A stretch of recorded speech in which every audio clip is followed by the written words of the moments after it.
Good morning, everyone, once again. It's very interesting to be part of this panel. I have two distinguished guests who are from my home state, Assam. And as you can see, this session is all about tourism in Assam. Recently, the New York Times published a list of places to visit in 2025. And Assam was placed at number 4 among all the global destinations. Then Agoda came up with a list where it placed Guwahati as one of the fastest growing tourist destinations. So it's probably the time for Assam. And we have two great ambassadors of Assam tourism. I'd like to share this news also that recently Time magazine, the 2025 list of 13 women of the year, we have among us one of them, Dr. Burman. She was selected among people like stars like Nicole Kidman. So we are proud to have you here. I'll start with Padma Pani. I'll call him Padma Pani because he's also my college junior.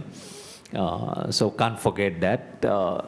So how did this happen, Padma Pani? Once Assam was known for terrorism and bomb blast and many other things. When I first came to Delhi, people were scared to go there, and now it's finding place in global list. So how did this happen? First of all, I'd like to thank India Today Group for organizing this event and also having this panel discussion on Assam tourism. Kaushik,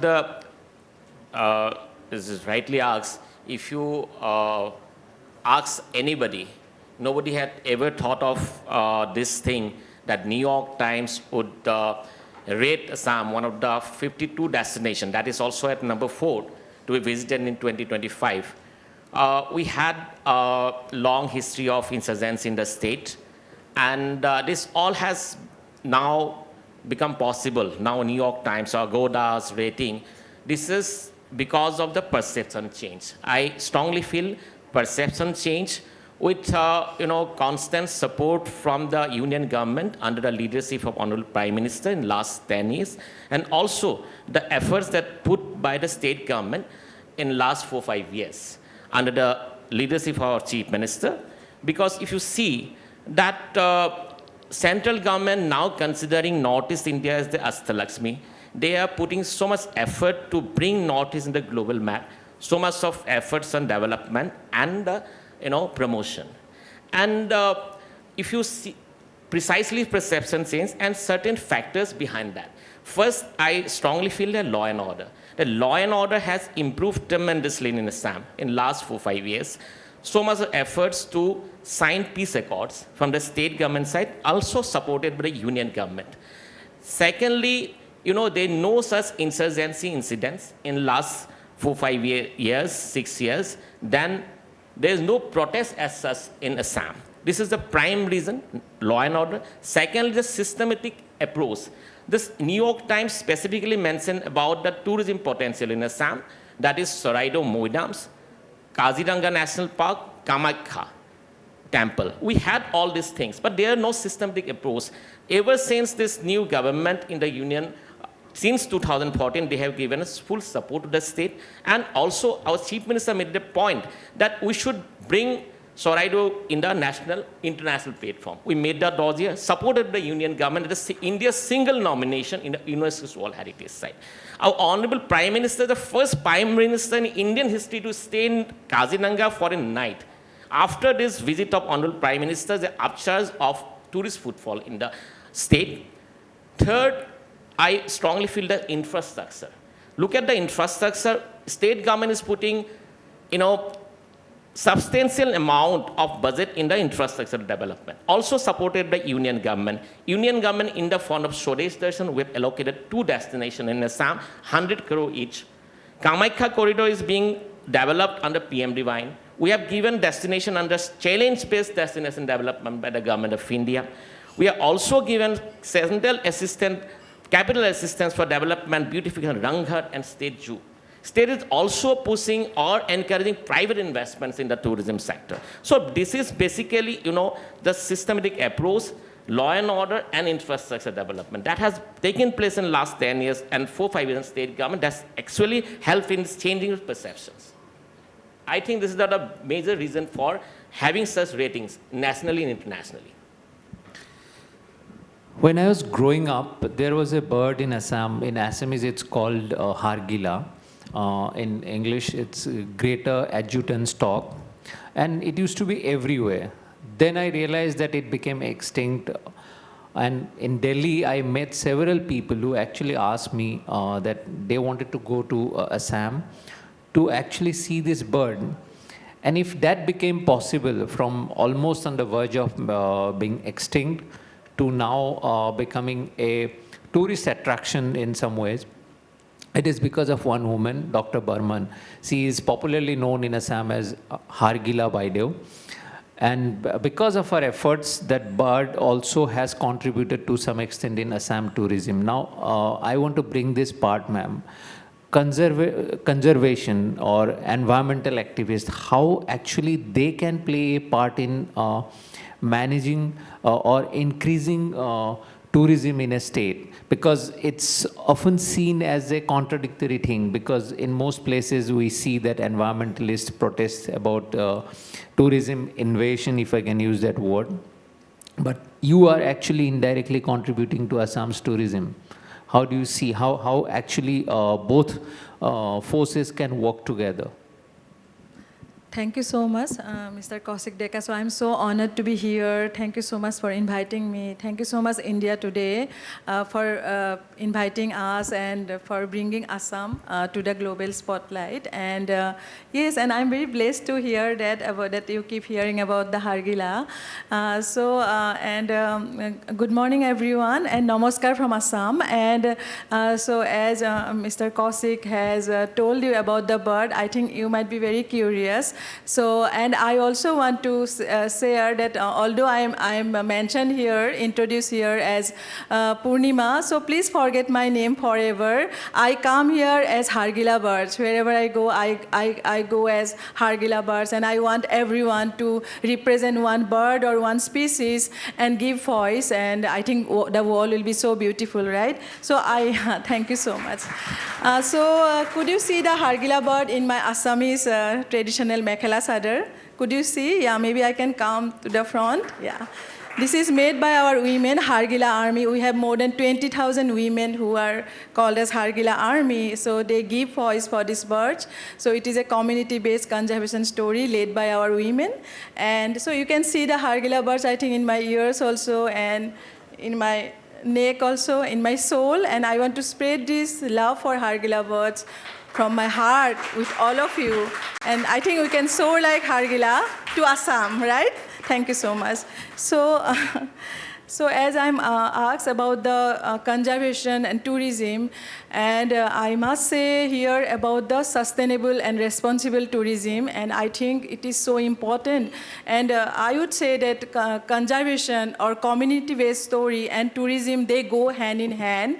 And when, for example, in our area, we have, as I have mentioned, that our women who are called Hargila Army, people nowadays people who come to Assam, they go to meet our women, our communities, and they feel so proud, they feel so honored that tourists come to meet them, tourists come to see the birds, and this is also boosting up their efforts in conservation. So I must say that that helps a lot in conservation. And I also want to, I think it is very important to share here, because I got this opportunity, as Mr. Kaushik has mentioned about this bird, how it got extinct. So can you believe this bird was treated as bad omen or bad luck or a disease carrier? When I started my work, it was so challenges.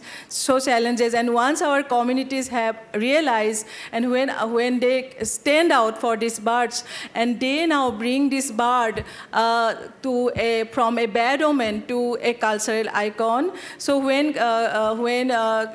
he said about conservation, so it is all about our communities who are doing conservation and who are are changing the bad omen to a cultural icon, and this cultural icon now attracting many people, many tourists. So we are very blessed. I think, we have to do. And yes, for example, the birds are in a breeding season. They are laying eggs.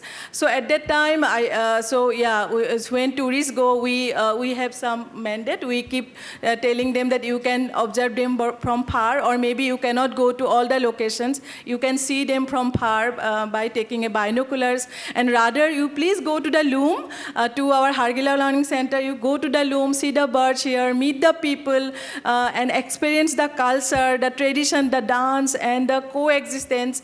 So yeah, this way we educate the tourists. And and when I spoke about the nesting birds, the breeding birds, I must say, I think this is one of the, it's very, people all over the world love it and want to see it. So we, in Assam, we celebrate baby shower for the Hargila, which we call as Panchamrit, like you do as God Bharai. So baby shower for Hargila, like the way we do for our Assamese expectant mothers, and people love it. And it's just a connection. It's like how our women, how our communities got emotionally sensitized, and they do their actions. So we integrate the birds into our tradition and cultures. And getting this as an opportunity, I invite each of you, please spread this message and come and visit our Hargila birds and meet our communities, meet our women, Hargila Army. Please come to Assam. We have many things to explore. You can experience. I think Assam is an emotion. Assam is beyond what we think. Please come. Thank you so much. Padmapani, you have got a ready-made ambassador. That too without any fee. We have got the global attention, but are we ready for it? Why I'm asking you this question is because as the government machinery, you can probably create the infrastructure, but one major part is, as Purnima Baidu said, or Hargila Baidu said, the sensitizing the population, the local population, because like in a state like Goa or in Rajasthan, the people over there, they are exposed to tourism, not so much in Assam. So what is the government doing to integrate local population into this adventure? See, with this increased footfall in the states and also the recognition, our responsibility has definitely increased, and state government is highly concerned about that. We have different training institute in Assam that is training for the various hospitality segments. We have at government level, also in private level.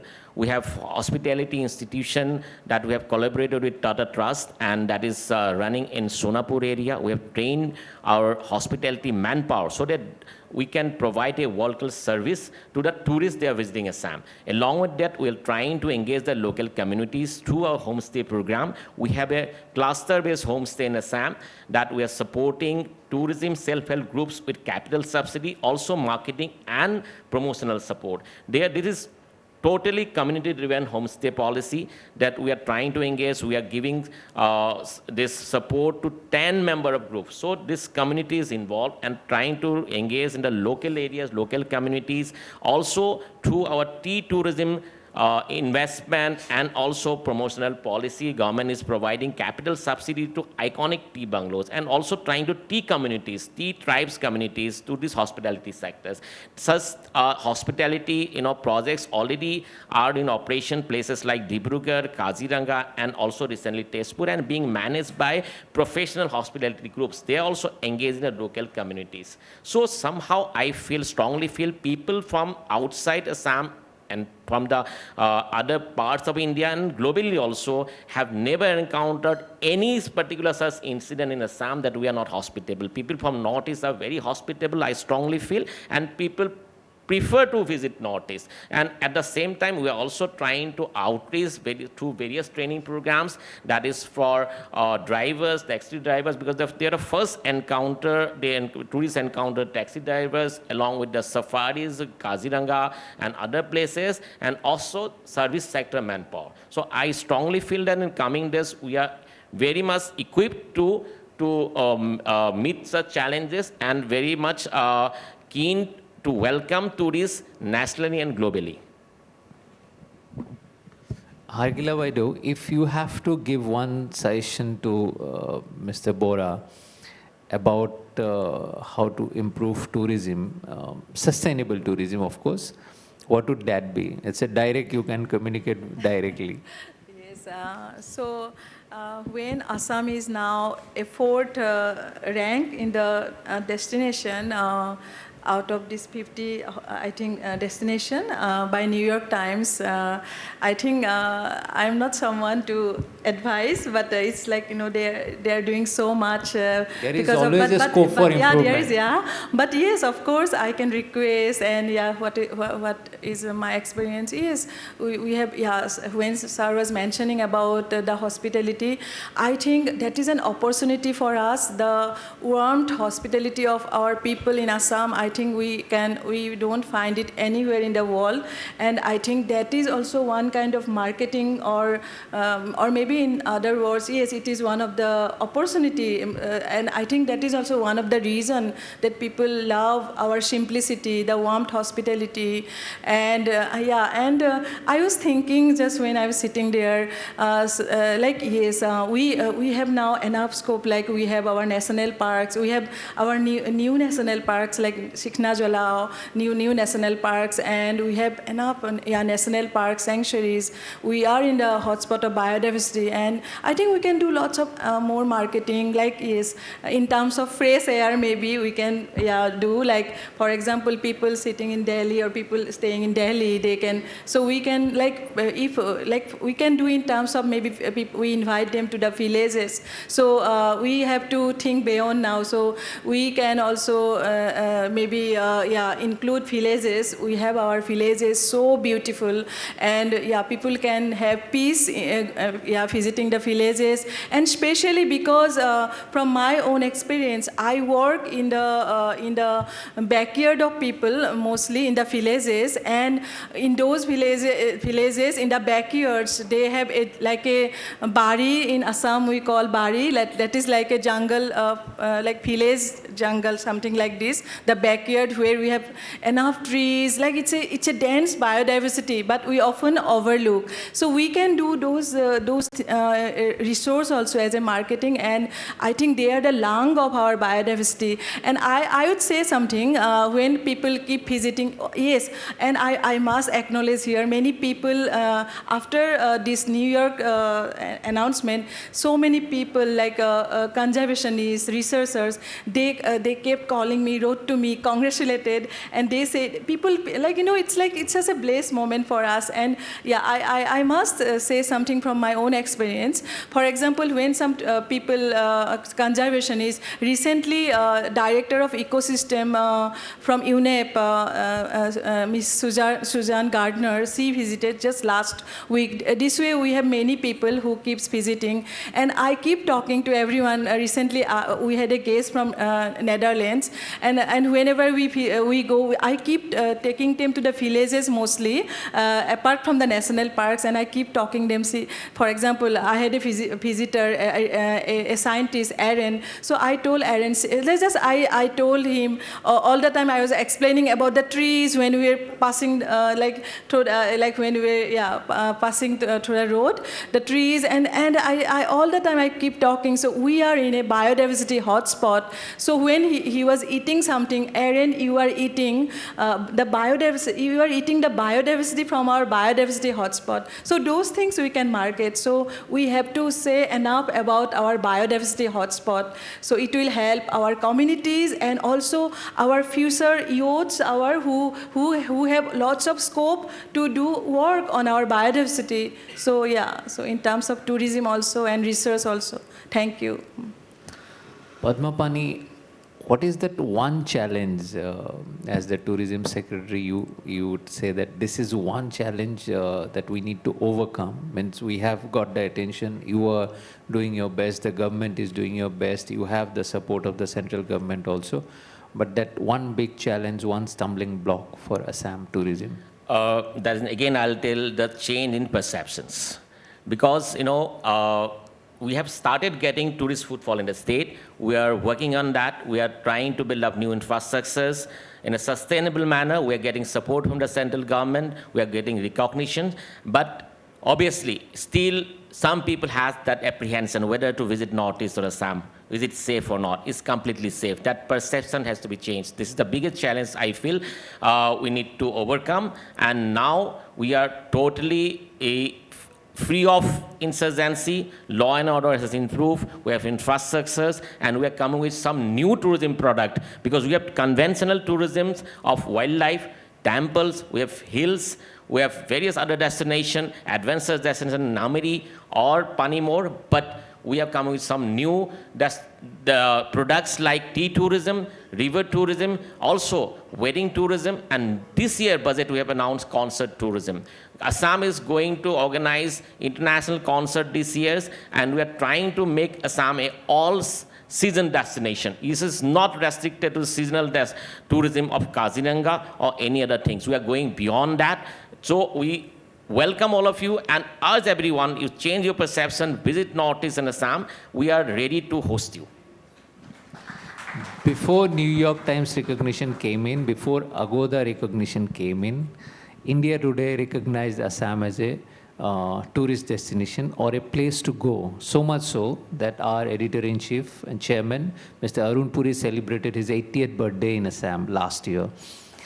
So that recognition has already come. He called come. up that time. We are happy to assist that time. We have already stamped this. Thank you so much, Padmapani and Hargila Vayu, for being here. It was wonderful having you among us. Thank you.